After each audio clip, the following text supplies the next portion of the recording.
Hey everyone, welcome back to your favorite go-to-market podcast. I'm your host, Ross Rich, and today we have a very, very special guest. We have the co-founder and co-CEO of ChiliPiper, Alina Vandenberghe. You might see her on LinkedIn posting amazing content and building an incredible company at ChiliPiper. So thank you so much for taking time out of your busy day to join us today. Thank you, Ross. You can't escape me on LinkedIn, indeed.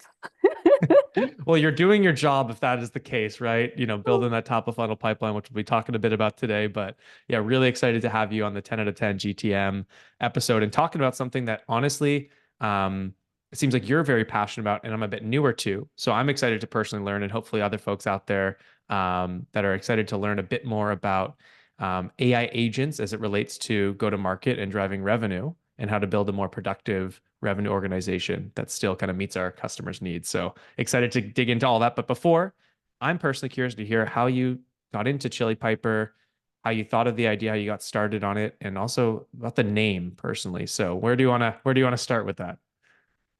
Okay, so the name is Chili and Piper, which is like hot pipeline. We're all Got in it. this The industry. hottest We're pipeline. the Okay. hottest pipeline, yeah. I started a company with my husband in 2016. We sold our house. I decided to bet everything that I had, burn the bridges, and think that I can do better on the B2B buying experience. Well, the jury is still out on whether we have improved all the things in the buying experience, but we did have a good product that is now used by companies like Verizon and Meta um, and Gong and many other cool brands as well. And in 2022, we also reached a valuation of close to $1 billion, and I'm not stopping. I'm crazy. I'm going to do this until I'm old and with a stick, and I will still talk about NR and AR until I'm dead. Amazing, amazing. I love the passion. Selling the house, that's very bold. Doing it with your husband, maybe be even bolder. I mean, I just did this with one of my co-founders, my brother, and people think I'm crazy for that. So, but Uh, I was gonna say, you can't escape your brother, you can't escape your husband. Some people can, kind of do that. But I do think it was helpful at the beginning, at least on my side, because one of the biggest reasons why I think companies aren't successful is not getting along with your co-founders. It's so high stress, right? mm, But having that mm. relationship and that trust going into it, I think made a really, really big difference for us. What was that like for you two? I think that if I would not do this with my husband, I would have a super hard time with it because I would feel lonely. Yes. And I would not, I would go home and not be able to share the burden, and I would not be able to share the stress. And I would try to be my best to empathize with my spouse who's going through a different problem, but it's too intense. At this stage, it's too intense to not have someone to offload to on the similar topic, you know? Totally agree. Yeah, having someone that you trust, that you're close to, that you have that relationship with, to really understand how to handle it all. It's very very good point. But And then I do yeah. get my kids into it also, so it's not like it's only my husband. My kids are Okay, the also list building and what else are they doing? No, the so agents are doing that. they're 5 and 3, and they show up with QR codes at my conference, you know, Okay. and they're What asking, on like the shirt and then people yeah, scan them? This I love that. and they're asking people about their ICP, their ARR, you know, they're like straight to the What important questions. qualifying? Okay. Bant or Qualify, what framework are they using? asking them about what the CRM they're using, you know, the basics. That is amazing. Well, if you have any photos of that, we're gonna have to add that to like, the little write-up on our blog post to go along with this episode. I want that front and center. I do have pictures with them with QR codes. Okay, we'll follow up on that. But before we get into the details, and we're going to talk everything, both ChiliPiper as well as agents related to how to drive a more productive, especially top of funnel, and then where salespeople fit into that as well.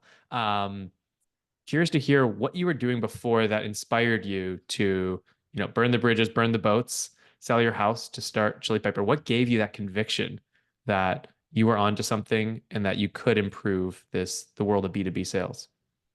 I'm the technical co-founder, which normally is unusual because a woman is not the technical co-founder, but I'm the woman who's the technical co-founder. And I have discovered that I'm completely passionate about anything that touches computers when I was a child, when my dad bought me my first computer. And first week, of course, I deleted the operating system off of it and tried to start recompiling all sorts of open source Linux on it. Um, I also went to master in computer science, and that's where I get most of my joy. I get most of my joy when I build things. I get most Hmm. of my joy when I think things to life. And I feel like the computer gives me that medium to create. And I see software as both a complex puzzle, but I also see it as art. Mm. And if you let me with just me and my computer for hours and hours and hours, like no people around me for years, I would not even notice. So Which I'm is that funny hearing from now that you're leading marketing, right? Is what I hear. So how's that? How's that going? So I had to pivot a lot on my interest to learn to do marketing, because marketing is one of the hardest jobs that I've ever had. It requires so many skills that are outside of my zone of comfort, Hmm. but it's been really good exercise for me because I'm becoming my ICP, and it's a lot different to build for my ICP when I'm the Mm. one. Mm. That's a really good call out. Yeah, if you haven't sat in that role, having to do those hard things and experience it, it's different than doing a customer interview a few Yeah. times, right? Yeah. And I thought that I understood because I've been in product for a long time and in many industries. I've worked for finance, I worked for healthcare, I worked for media. And I thought that I was really good at understanding my persona and building the right things for them because I was successful in that product role. Yet I can't tell you how different it is when you're doing things for yourself. It's so different. Totally. When you have those goals and you have the quarter starts and you have to hit them, it's a very different, mindset than, Yeah, yeah. I feel the pain differently for sure. Amazing. Well, let's shift gears. We usually ask guests to come up with, three of their top strategies or things they're passionate about around driving execution excellence in deals. And I think this is going to be a bit different, which I'm glad because, obviously you've thought a lot about the world of further upmarket than we usually discuss on this podcast, right? And then we're going to talk about how do you have that, like you said, kind of white glove handoff to the seller, talking about agents and how they relate to this modern go-to-market motion. So where's a good place to start for the folks that might be less familiar with um, the way the world's kind of moving with AI and agents as it relates to revenue? All right. So I picked the AI agents as a topic to talk about because that's all I think about. I stay until 4 a.m. I build with my team. We experiment, we QA our agents. And there are a couple of reasons why I'm completely obsessed with it. One, because it's my domain and that's how I approach things, but also because I'm noticing that between sales and marketing, the lines are very, very blurry with AI Hmm. because the traditional things that you'd be able to do as a seller one-on-one, now marketing can, they normally do the one-to-many, but now they can get a lot closer to um, getting very targeted with the approach, at least to opening the doors to the prospect that then is getting handed off to a salesperson. Hmm. Um, on the SMB front, even a lot of parts of the sales process can be automated with fully with AI. But on the mid-market, on the enterprise, the personalization that goes all the way to the white glove to when the salesperson is finally meeting with someone on that account, having that first interaction has become more and more critical because you get less attention of people, then Yeah. the sales cycle take longer, the buying committee is getting longer. So the meetings that you have with your sales become so much more important, Yeah. and allowing the preparation and everything that can be done ahead of time with agents is fascinating to me, and that's what I'm obsessed with. And understanding that one of the most important skill that is left for a human, for a salesperson, is the ability to form trust and ability to form a connection and a relationship with that prospect and that customer. And that's not something that AI is ever going to replace. Yeah, let's talk about that for a moment. So it's kind of counterintuitive. The more AI is embedded in work for professionals, especially in the sales and marketing funnel, the more important it is to be a better seller, right? And it kind of, again, it seems very counterintuitive. It's like the role and the skills you need to have as a seller actually are more important than ever because you kind of used to do the stuff that computers can do now. Mm. That was the easy things. So now it's just you have to do the hard parts, right? So you have to be better than everyone else at the hard parts about sales to stand out and be successful. Is that So, how you see it as well? 100% right. In the past, as a seller, you'd have to get to know the product really well. And now AI can do probably a product demo. If you're a sales company that does PLG, an AI can hold better around the product and can answer better the product questions because it can scan more resources. It can probably do the competitive assessment a lot better than you can real time, because maybe 2 hours ago, your competitor just launched something that you might not be aware of. And the key is when you get on a call is no longer the product knowledge, is no longer I mean, obviously in industry, knowledge matters a lot because they can see you as a trusted source, but Hmm. the ability as a salesperson to truly connect and fully form that trust is irreplaceable. And obviously it is the part that's hardest to train as well.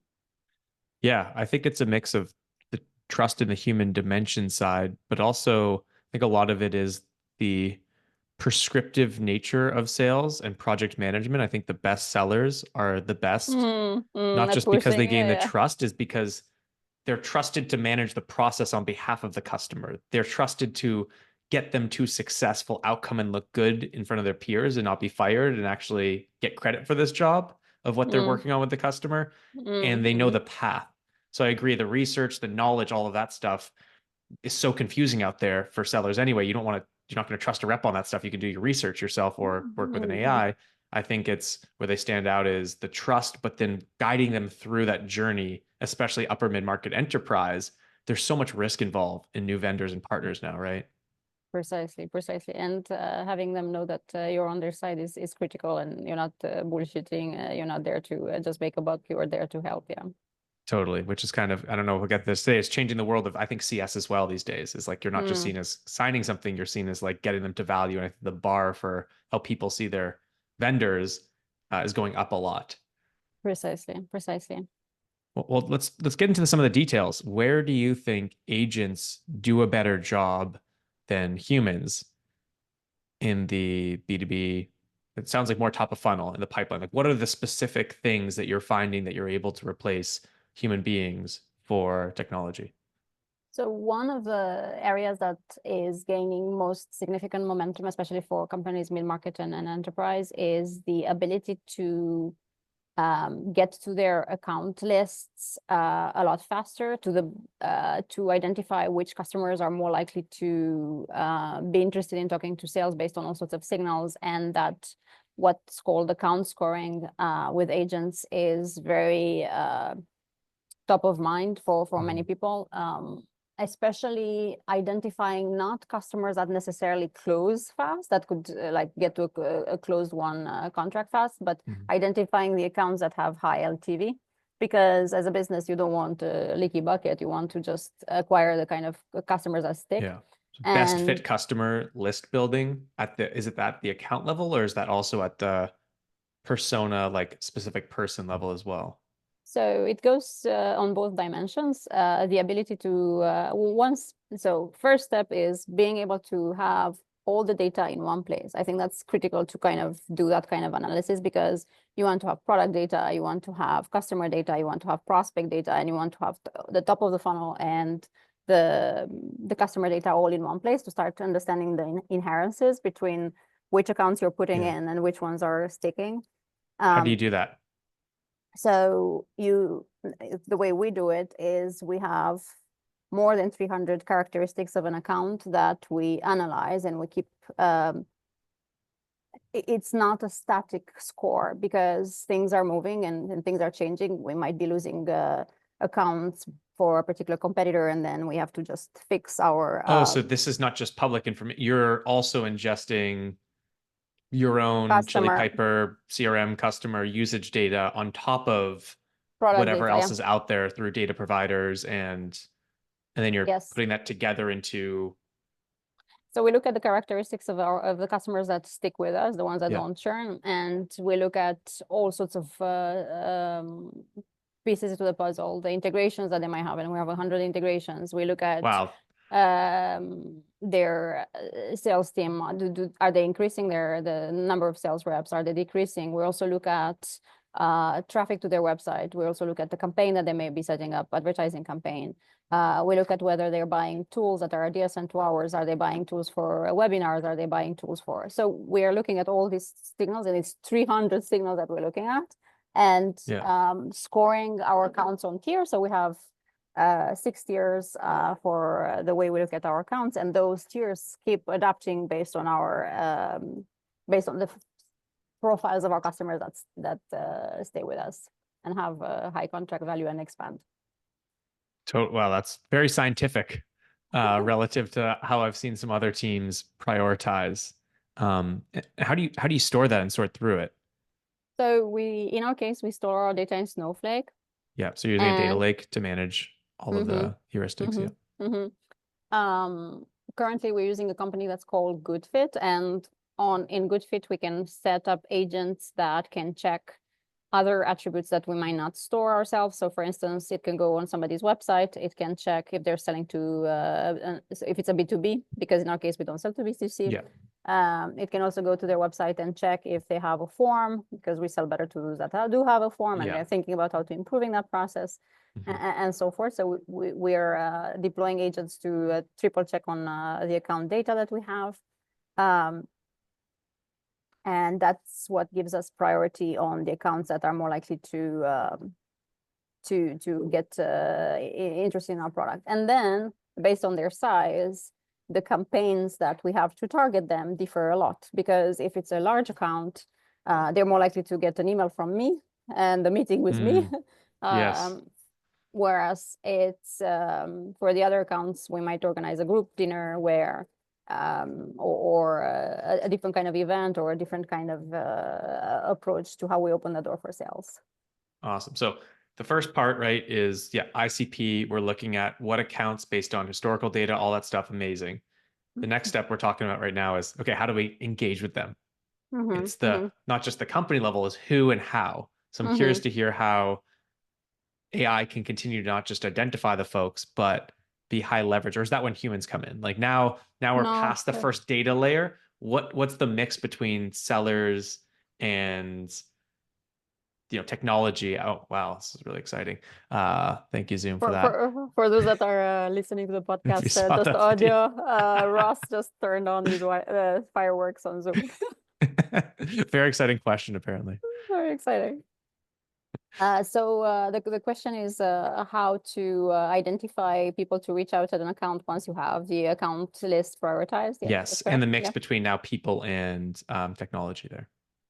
All right, so we do top of the funnel multi-threading as well. So we prepare the buying committee before we give it to our sales team. And the way we do that is we gather the data on our ICP. In addition to the account data, we also prioritize the more likely personas to be champions. In our case, it's quite complicated because we have 5 SKUs, so we have 5 products, and each product has a different champion. So as a result, we do nurture that happens before we even ask for a demo. So we start educating the different seniority of persona, and depends on the company size, on use cases that they might want to start thinking about when it comes to optimizing their B2B buying experience. I'll give an example to be more precise. So let's say that someone just bought a webinar software and they want to optimize their webinar funnel. We would send them an article that says, hey, this is how you should think about following up with your prospects after a webinar. This is how you should hand them off to sales. This is how you should do the preparation. And there are ways in which you can also book demos from webinars. Here's how we remove the friction from that, because look, instead of getting them to another landing page where they have to fill out the form again, you already know who they are.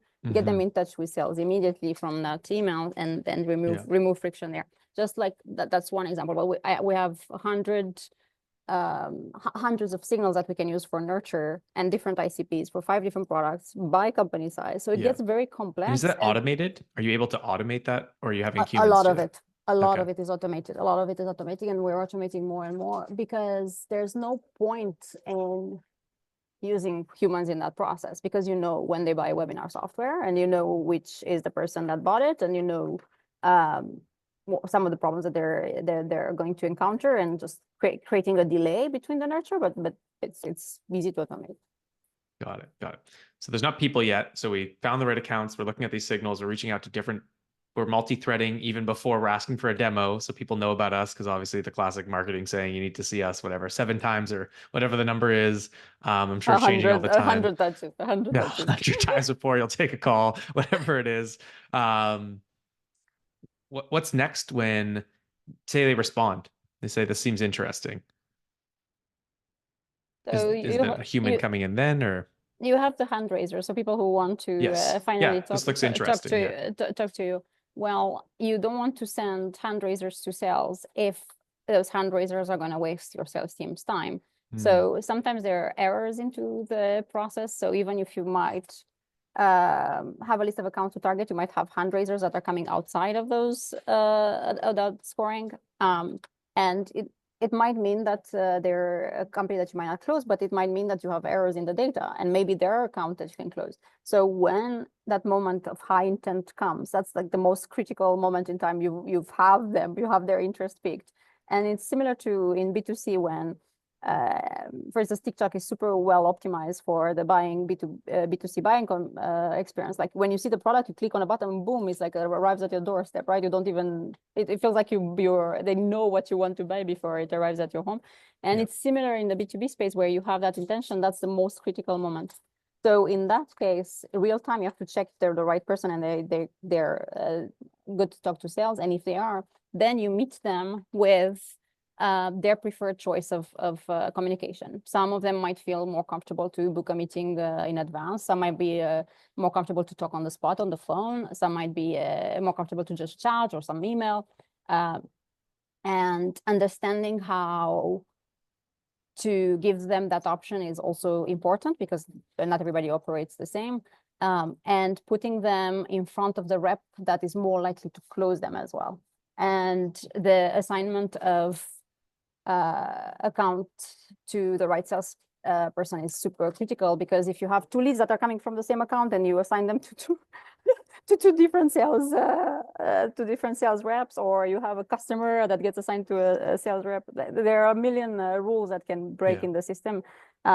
So those are 2 critical points to meet the customer at the right time. Well, let's go back to, you just mentioned customer preference. Everyone's seen the stat of, X%, 80% of customers would rather not talk to a seller or not do something live. But then you look at, Gartner did this amazing study on the outcomes of those purchases, and the regrettable purchases that come from not talking to a seller and considered purchases are like outrageously high, almost the exact same percentage as the people that say they would prefer not to talk to someone. So that's where my mind goes, is like, you don't know, because how many times have you bought ChiliPiper? How many times have you bought a cord versus how many times have we made customers successful? So I'm curious to get your take on how you think about customer preference on the B2B side and successful outcomes with customers, because it seems like those sometimes are the opposite. It's a problem that's specific to SaaS, because in services and in other places, you obviously have to talk to sales because you can't self-serve rental equipment. Yes. But when it comes to SaaS, the ability to try the product and get your hands dirty with it is obviously removing friction, and it's very good idea for certain type of people that are more comfortable with hands-on experience. So I think that ungating the product is a trend that every SaaS company is just going to move, and eventually everybody's going to have that hands-on experience. The question is, when do you introduce, even in that PLG process, in that product-led motion, when do you introduce the ability to talk to a human so that you can be of help? Because even with the best PLG process, even with the best self-service process, there are always complexities, and tools are so flexible. The best tools can be used in a million ways. And how is this random person that's stumbling upon this great product and technology going to know exactly, with their organization, with their types of, sellers, buyers, whatever, going to be successful? It's like rolling the dice versus being able to guide them more prescriptively, right? So ideally in the PLG process, you give them something to value that gives them a hands-on experience with something that's specific to their particular use case. But when it comes to team deployment, like Yes. nobody can figure that on their own. The training, the enablement, the setup, the internal tools, the change management. There's a lot Yes. that goes into it. And introducing a step that allows you to talk to sales is critical. And that's why we do very well in partnerships with self-service software, like for instance, Chameleon, and the founder was here somewhere. He was visiting earlier. So inserting with tools like Chameleon, the right step at the time where it says, hey, we've seen that you are in restaurant businesses. Some of our customers in the restaurant businesses do these 3 things with us. Let me show you. Let's chat now. And you don't appear as somebody who's trying to push you a product. You appear as someone who's helping you figure out the process for your team, because we've seen many restaurant companies, or we've seen many companies like yours, and I'm going to be here advising you on how to optimize the tool experience for you. Got it. So you think for the evaluation part initially, people should be able to use the product and get to value. But when it comes to a real deployment, it should be guided. Real deployment or more complexity outside of the first step where that aha moment, yeah. Yeah. Got it. Got it. Well, actually, Monday.com is super good at that. Monday.com is super good at that. And they use us in product as well. Yeah. And they just crossed the what, $1 billion ARR milestone recently, which is very Yeah, cool to see. so amazing, so amazing. I'm so amazed at what they've done. Yeah, pretty incredible. Well, let's wrap up because I know I promised you a few minutes at least between meetings. Wrap up. So we talked about the top of funnel account level identification using both public but also your own LTV and other heuristics. We talked about the next, how do we get in touch first with a human or a technology? What about, let's say you have an amazing process, right? You've identified the right accounts. You've multi-threaded and added value to all the key personas. They've maybe touched your product if it's PLG, or maybe not yet, and they've been interested for sales and they raised their hand. What does that ideal handoff look like to the seller from that entire marketing experience? Right? We talked about how blended it is. Now, what does a seller need to do to come in and make sure that they can optimize closing that deal?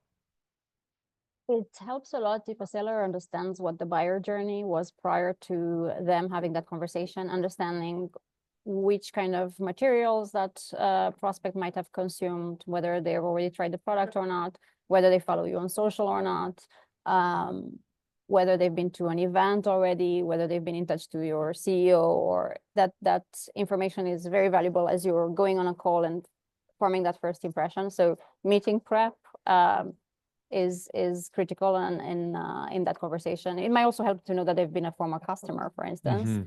And then you get on a call and you surprise them. Oh, I know that you've used the Accord It's an amazing before, and I know experience that if you you're can in do that. charge. Yeah. Yeah, I know that you've been in touch with Ross, etc. So those are the kind of inherences that you can only make if you have the data in one place. And I think that's like one of the most critical steps that companies are starting to understand, that you need to have that in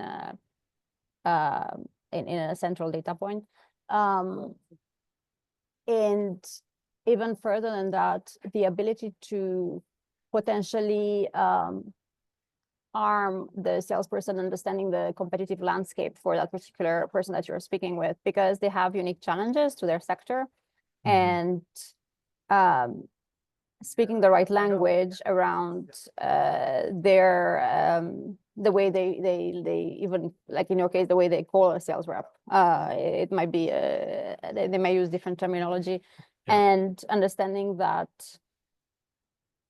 a certain industry might struggle with velocity or whatever they might be, and filling that gaps with customer data and saying, these are the benchmarks for a company like yours. This is what the kind of results we're getting. This is an example of a company that we've closed recently, and they've got that and that, and this is the champion, and I can put you in touch, and so forth. So being able to have that entire landscape mapped, but also try to already have the information of who the buying committee is. So when you're talking to, in your case, for instance, from sales enablement, you already know who the CRO is, you already know who the VP of sales is, you know who the head of SDRs and so forth.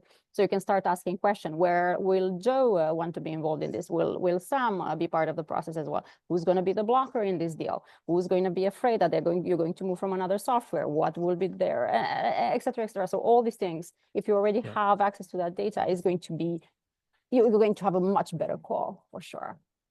Totally. I think you hit on something that, kind of going back to the start of the conversation, sellers need to be even better despite this technology, um, because we're going from not being product experts, but being industry experts, and not our industry experts, but being our customers' industry Exactly, experts, exactly, which is a exactly. very high bar because I haven't even seen it be easy to hire sales teams that can know our industry incredibly well, let alone every time you get on a call, you're going to have some point of view, not just on how our technology helps and blah, blah, blah, but like, hey, we're getting on a call with um, AT&T.